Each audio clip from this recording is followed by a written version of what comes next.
देव विलंबन कीन्हा। बनचर देह धरि छिति माहि, अतुलित बल प्रताप तिन पाहि। गिरि तरुनक आयुध सब बीरा, हरि मारग चितवहि मति धीरा। गिरि कानन जहाँ तहाँ भरी पूरी, रहि निज निज अनेक रचिरूरी। यह सब रुचिर चरितमय भाषा, अब सो सुनाऊं जो बीचहि राखा। अवधपुरी रघुकुल मनि राऊ, वेद विदित तिहि दशरथ नाऊ। धर्म धुरंधर गुण निधि ज्ञानी, हृदय भगति मति सारंग पानी। मंगल भवन अमंगल हारी, द्रवहु सुदशरथ अजिर बिहारी।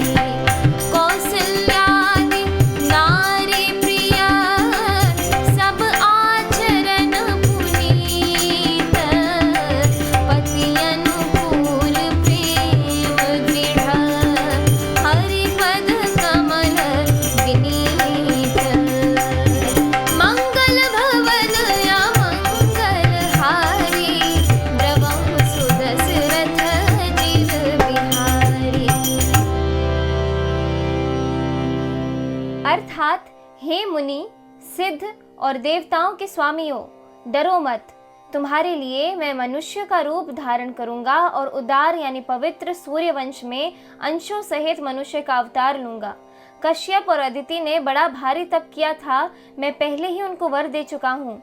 वे ही दशरथ और कौशल्या के रूप में मनुष्यों के राजा होकर श्री अयोध्यापुरी में प्रकट हुए हैं। उन्हीं के घर जाकर मैं रघुकुल में श्रेष्ठ 4 भाइयों के रूप में अवतार लूंगा। नारद के सब वचन मैं सत्य करूंगा और अपनी पराशक्ति के सहित अवतार लूंगा।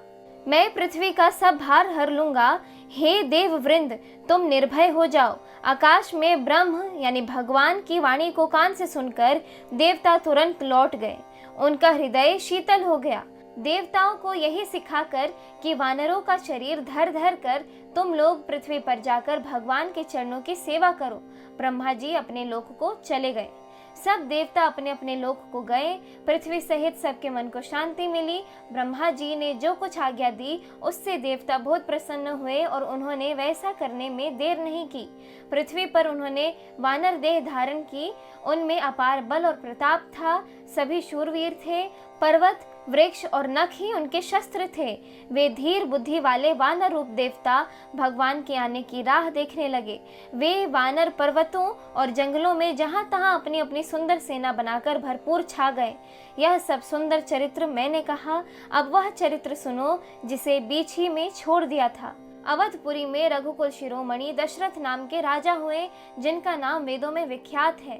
वे धर्म धुरंधर, गुणों के भंडार और ज्ञानी थे। उनके हृदय में शारंग धनुष धारण करने वाले भगवान की भक्ति थी और उनकी बुद्धि भी उन्हीं में लगी रहती थी।